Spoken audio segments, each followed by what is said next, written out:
Like Tom said, I have done a lot of overseas tours for the troops. I'm not in the military, but I learned a lot about it by doing these tours. The main thing that I learned is that you should never go out drinking with the Marines unless you have a death wish, because those guys are crazy. I went out drinking with some Marines about 6 weeks ago, and I have to be honest, I am still drunk. One guy handed me a shot. He said, "Here, drink this." I said, "What is it?" "It's jet fuel. It will make you see God." Oh, I want to see God. Another show I did, a young Marine came up to me, and he was just staggering drunk. And as he wobbled over, he said, "Dude, I am so wasted that I can literally piss tequila." Yeah. I can't believe I fell for it.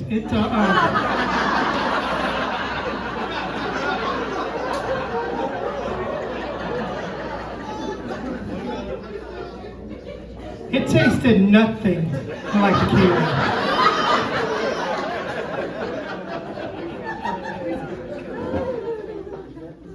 It kind of tastes like Hamm's. It's only $2 tonight, right? It's only $2.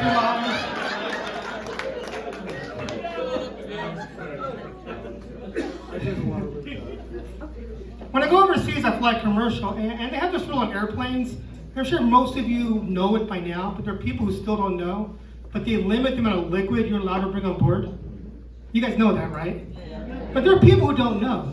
They're like, "But what do you mean I can't bring my shampoo or my super big gulp?" Well, that sucks. And I admit, I didn't like that rule at first. But then I remember that I have a bunch of cans of old paint and used motor oil that I can't get rid of. So I took all that shit to the airport.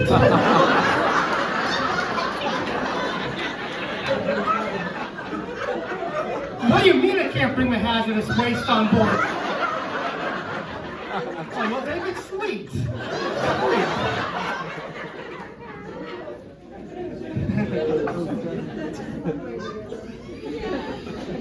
I had car trouble recently. I don't know anything about cars. Nothing. And you don't know anything about cars, mechanics just make stuff up. I do. I had a mechanic tell me that I need a new flex capacitor. And sure, standing here at Crackpots on a Friday night, I could say, flex capacitor, very funny, that's from Back to the Future. But at the time, I was stressed out and worried about my car, and I was not thinking about 80s time traveling movies.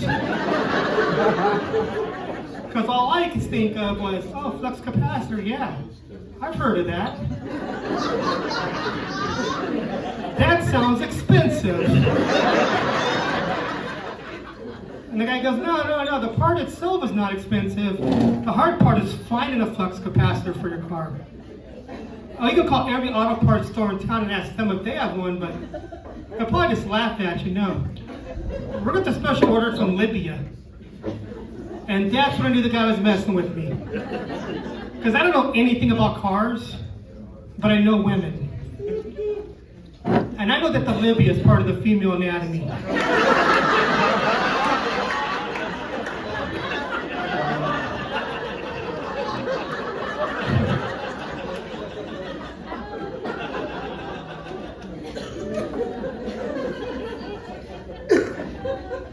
I don't know if that's my best joke, but it's my favorite joke.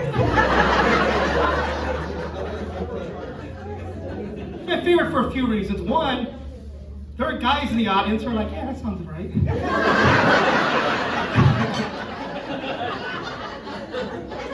And two, you can go to 1,000 comedy shows, and you'll probably find somebody talk about like, oh, they rob you, and you don't know anything about cars, the mechanics. But nobody would ever say that the labia is part of the female anatomy. It's one of the most original jokes. That's what I go for. Funny is important too, but originality is my thing. You guys excited about Valentine's Day?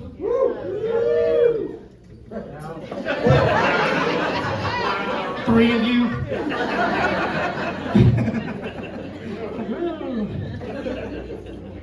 I read an article recently that said that men who are married live longer than men who are divorced. Have you ever heard that? Married men live longer than divorced men. Are you proposing right now, sir? I just said, I need to get married. I hope he's with his fiance. I'm ordained. We could do it right now. Not really ordained. I just made that up. Anyways, apparently married men live longer than divorced men. And the reason I'm telling you this is so I can bring up the fact that I'm divorced and I'll probably be dead soon. And I want you to know if I am dead soon, that getting divorced was totally worth it.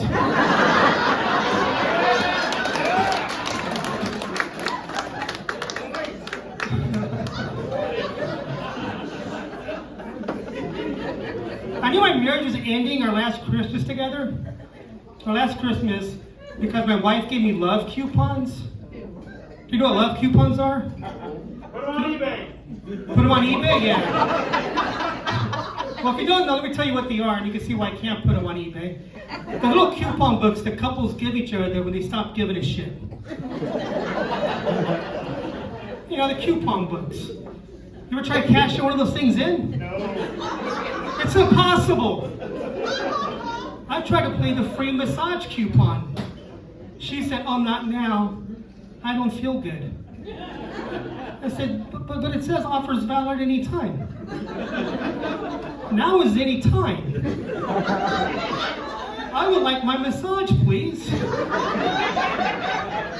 And then she got mad and said it was compassionate and sympathetic to how she was feeling. And then while she was yelling at me, I played the automatically win any argument coupon. Yeah, I doubled down. But apparently that one was mislabeled. Because it should have been the automatically win any argument. It should have been automatically increase the size of any argument. Because that is what happened. And then we split up, and now I'm stuck with all these coupons. So every time I go to a date with a girl now, the first question I make sure I ask is, do you accept competitors' coupons?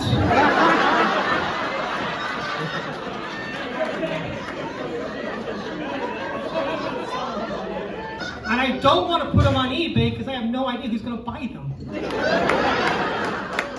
And I don't want to be giving a massage to just anybody.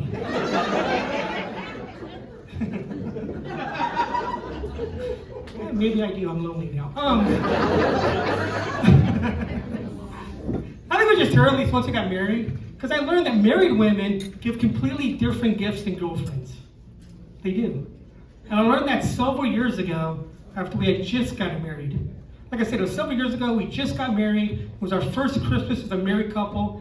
And I gave my new wife listed 3 things that I wanted. And I still remember what they were. I said I wanted an iPod, which had just came out, the original Star Wars trilogy, and Madden Football for the Xbox. Now, if you did that to your girlfriend, there's a good chance that you're going to get at least 2 of those 3 things. But if you do that to your wife, you're going to get 8 shirts and 3 pairs of pants.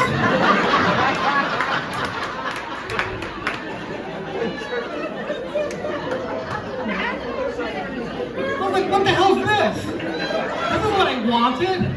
She goes, yeah, I know it's not what you wanted, but I decided to give you something that you needed.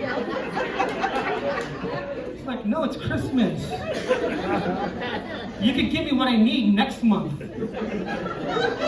Because I probably still need it.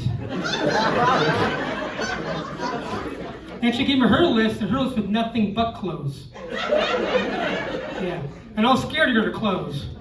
I was afraid to get the wrong size, or the wrong color, or the pocket to be in the wrong place. So instead what I did was I got her an iPod, the original Star Wars trilogy, and Madden Football for the Xbox.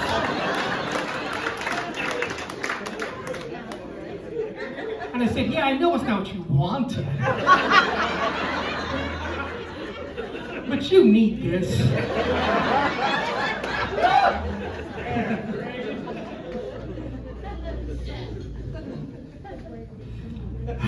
Now I'm debating. Here's a joke. I guess when I started on comedy, I started with stories. I did long stories. But then my career was going. I ended up spending a lot of time in bars, and people don't listen when you do a story. Okay, you know they have a short attention span. There's a game on. They're playing pool. So I stopped doing stories and I started doing more jokey joke. Right? But I'm gonna do a story. I haven't done this story in years.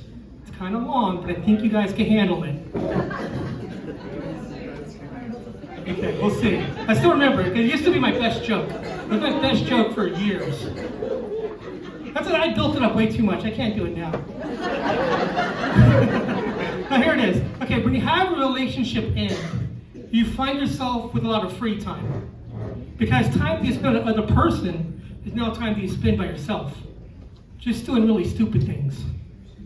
Like the other day I was in my backyard, building a life-size replica of the Eiffel Tower out of toothpicks and duct tape. When I noticed a trail of ants, I saw a trail of ants going back and forth from a dead bug back to their home. And I was watching them for a while, and I was amazed at their strength, their work ethic, their dedication. I was like, wow, these guys are awesome. But then I saw a couple of those slacker ants who were hanging out a few feet away. They were trying to hide in the grass and get out of doing any work. Yeah, those guys. And they pissed me off because everybody else in the colony was working their ass off. So I went in the house and I got a pair of tweezers. And I came back outside and I picked those slacker ants up and I put them back in line and back with everybody else. And then I said, loud enough for them to hear me, I said, though I show you guys not to slack off when everybody else is working. But then I had a horrible thought. What if they weren't slacking off? What if they were actually the hardest working ants of the whole colony? And what if the queen ant said, you guys work quite hard, take the rest of the week off? So they're not slacking, they're relaxing. They're like a little ant vacation. I don't know, maybe that's where the ants go. But I ruined it, I messed up their entire vacation plans. Because I know you wouldn't like it if you're at a beach somewhere, drinking a nice cold pina colada, and saying to yourself, man, this is great. I really needed a break. Work has been kicking my ass. And then a giant pair of tweezers comes out of the sky, and picks you up, throws you back at your desk. That'll piss you off, right? So I wanted to find these guys and put them back on vacation. But I couldn't because they all look the same. So what I decided to do was take a couple of different ants. Because I figured that would be cool. If you're at your desk and you're working really hard, and then a giant pair of tweezers comes out of the sky and picks you up and throws you on the beach, that would be pretty awesome, right? So I picked the first guy up and I put him on vacation. Then I picked the second guy up and he bit me. Yeah, the little bastard bit me. And I shook him off because he startled me, and he did a couple of flips, and he landed back in line with all the other ones. And I wanted to get him, because you should never bite the hand of the guy holding the giant pair of tweezers trying to put you on vacation. Duh. But I couldn't find them because they all look the same. So what I did was, I killed everybody.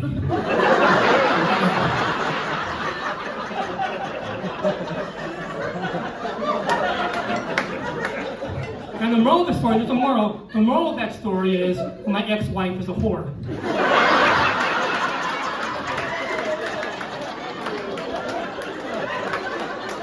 See, I told you it's long. You can see why people playing pool will lose that. They lose it, like, we have no idea what the hell this guy's talking about. Sometimes people go to the bathroom when I started, they missed the beginning, they'll come in, they're like, ants? What the ants? What is going on? So I stopped doing it for a long time.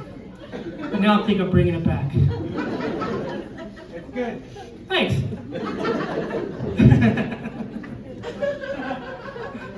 I had a health scare recently. That wasn't fun. But it made me realize a lot about myself. And I realized that I'm a middle-aged divorced man with no kids. I have way too much life insurance. Because right now, if I were to die, everything I have I'm going to give to my sister. which is dumb. Because if she were to die first, do you think she's going to leave anything to me? No. She's going to leave everything to her stupid, lazy kid. Every time I ask, when are you going to get a job, gives me the same dumb excuse. I'm only 9 years old. Yeah, she plays the age card. So I decided to have some fun with the life insurance. At first I thought it'd be kind of funny if I left everything to a cat. Like some crazy old lady. Only I don't have a cat. So I thought it'd be kind of funny if I left everything to somebody else's cat. And it'd be even better if I don't tell them. They would just go up to their mailbox one day and say, "Why is there a check for Mr. Whiskers?" And then they start wondering what kind of double secret life their cat has. "Mr. Whiskers, what are you doing when I'm at work? What's going on?" I'm like, that's kind of funny for like 10 minutes. But this is my life insurance. I want to, do something that lasts longer. I really want to affect somebody, change their life, make a difference. So what I decided to do was I'm going to leave everything I have to the kid of a guy I don't like, with a note that says, "To my kid, sorry I couldn't be there."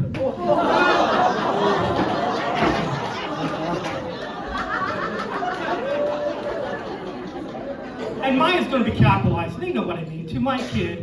And if you're the kid's dad who remembered I don't like, you're going to be thinking like, what the hell? Has this kid been raised in their entire life? Is he not mine? And yes, we get a paternity test, which will prove he's the father, but he'll have many sleepless nights before the results come back. And then when the results do come back, he'll be all happy and relieved. Like, yes, the kid is mine. Until it suddenly hits him. Wait a minute. Why did he think he was the father? Did my wife have an affair with Rick Jean? And he would confront his wife. "Did you have sex with Rick?" By the way, I'm Rick Jean. "Did you have sex with Rick Jean?" And she'd be like, "Don't be ridiculous. I don't even know Rick Jean." And he would say, "Well, he obviously knows you. And their marriage will never be the same." Yeah, changing people's lives. Making a difference. And I think ruining the marriage of a guy I don't like from beyond the grave. It's a much better use of my life insurance money than giving everything I have to my stupid sister or some dumb cat. My sister hates that joke. I said, "What joke?" They don't know me very well. As I'm getting older, I've discovered I have new fears. Like when I was younger, I feared nothing. Now I get scared of the stupidest stuff. Like I recently discovered I'm scared of spiders. But not like most people with arachnophobia. I don't have arachnophobia or anything like that. I have a specific kind of fear of spiders. What I'm scared of is being bitten by a spider and then finding out that the spider that bit me was radioactive. And now I'm Spider-Man. And I feel I'm too old to be Spider-Man. Because I have a bad back and sore knees, and I don't want to be out there fighting Dr. Octopus and Electro. I want to take a nap. But like they say, when you get bit by a radioactive spider, with great power comes great responsibility. And I feel like I would have the moral obligation to become Spider-Man.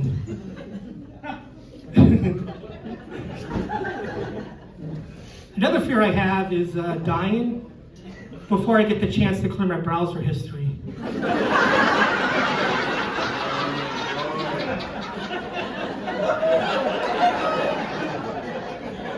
Like there's nothing bad there. There's nothing bad there. There's nothing illegal or anything weird. But if I'm alive, I can at least say something like, "No, I was just doing research for a joke. I'm not really a furry."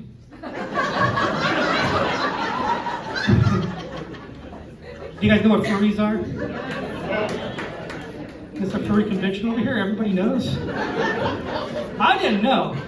If you don't know what a furry is, it's people who dress up like animals, mainly like mascots, and they have sex with other people dressed up like mascots. And there are people who say it doesn't have to be sexual. Those are furries who can't get laid. Because if they could find a furry who would fuck them, it would totally be about sex.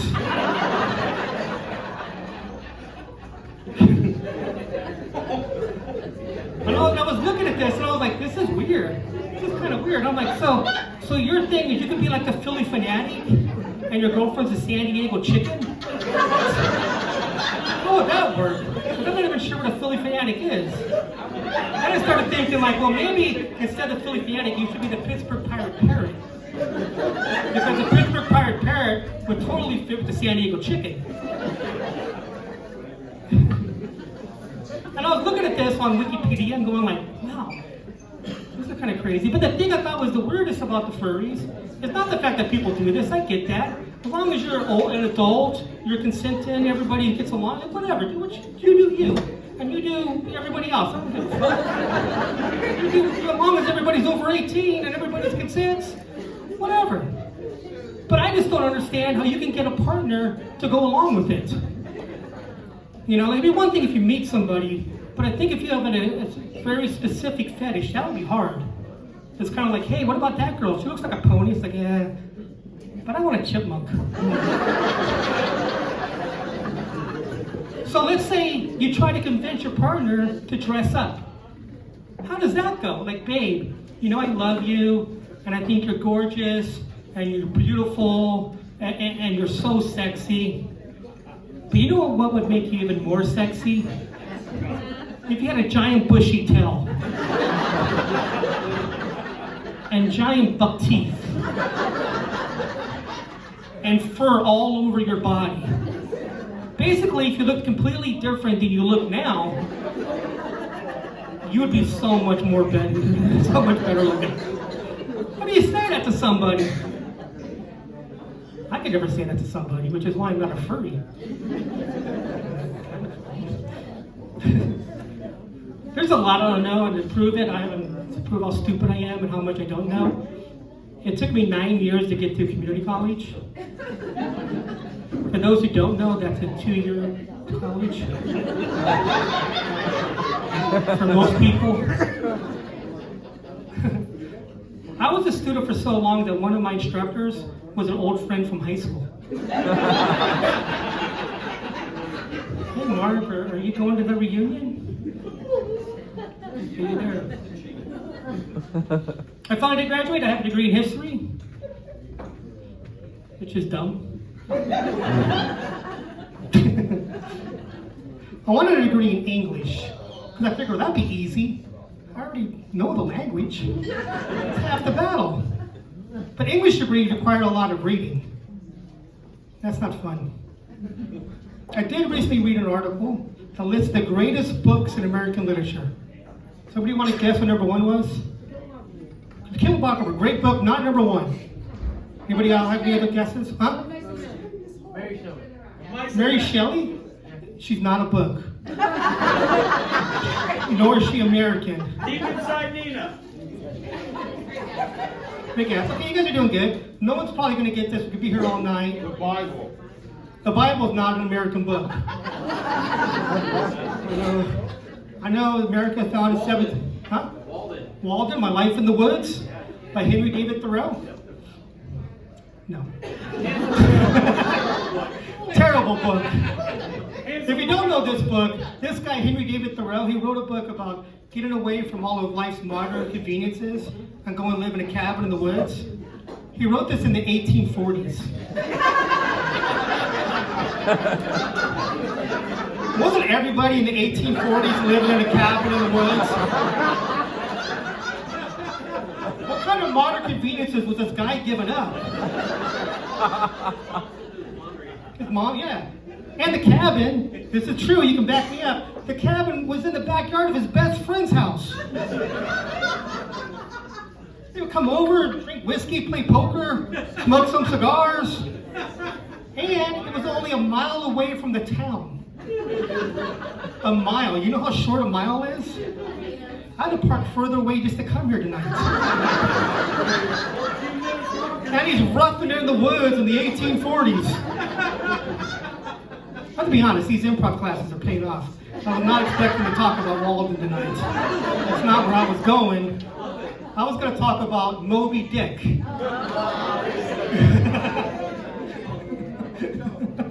That's pretty good improv. I just made that shit up. Oh, leave a review. My name is Rick Gene. Anyways, according to this website, the greatest book in American literature was Moby Dick. Now, by a round of applause, how many people here have ever read Moby Dick? Now, the people who didn't clap, look at the people who did clap and know this. They're lying.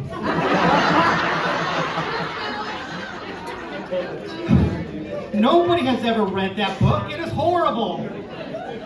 It is 900 pages about how to be a commercial fisherman.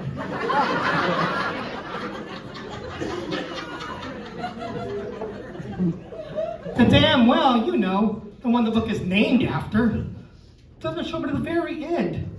Like around page 875. And people tell me like, oh, Moby Dick is all about the metaphors and all about the symbolisms. You're just looking at it at a very superficial level. You get out the deep. It's all about the metaphors. I'm like, oh yeah. You don't think I get the metaphors? A bunch of shirtless sailors sailing the 7 seas, searching for a white sperm whale named Moby Dick. I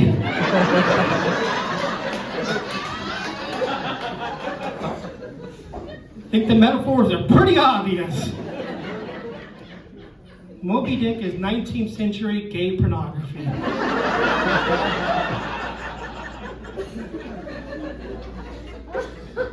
But you see, being gay used to be illegal. So a gay guy couldn't go up to another gay guy and hit on him. And they didn't have Grindr or Tinder or whatever you people here use. They didn't have that back then. So if a guy wanted to meet another guy, he had to be sneaky. He had to be subtle. He had to talk in code. Like now. Yeah, you had to say stuff like, hey, did you ever read Moby Dick?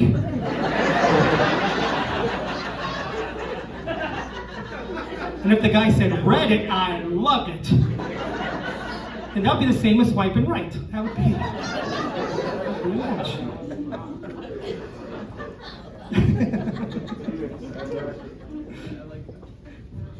I had some Jehovah's Witnesses come to my house recently. Any Jehovah's Witnesses here on a Friday night getting drunk? Weird. They only show up on my doorstep in the morning. Yeah. Where are they hiding? Did you know, and I swear this is true, one of you guys can Google it, back me up, but Jehovah's Witnesses believe that only 144,000 people can get into heaven? I want to say a lot of heaven. It's true, if you don't know, trust me, everybody here, Jehovah's Witnesses believe that only 144,000 people can get into heaven. There are over 8 million Jehovah's Witnesses.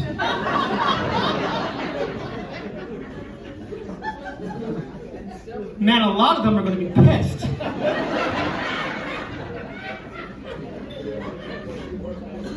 Also, if I thought that heaven had a very limited amount of space, I wouldn't be going door to door trying to convince people to be better.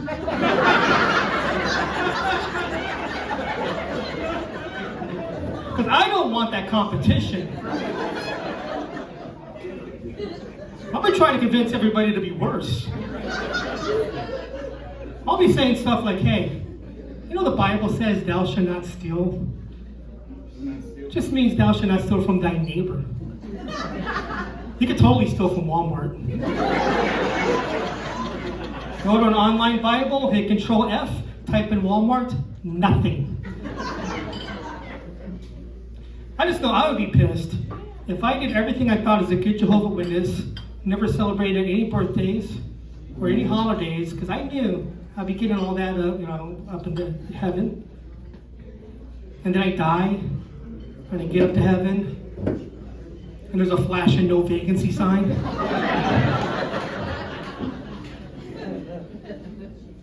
I would be pissed. And the 144,000 is not the 144,000 out of people who are currently alive out of the 8 million. There's 144,000 out of people who have ever lived, which means it's probably been full for like hundreds of years.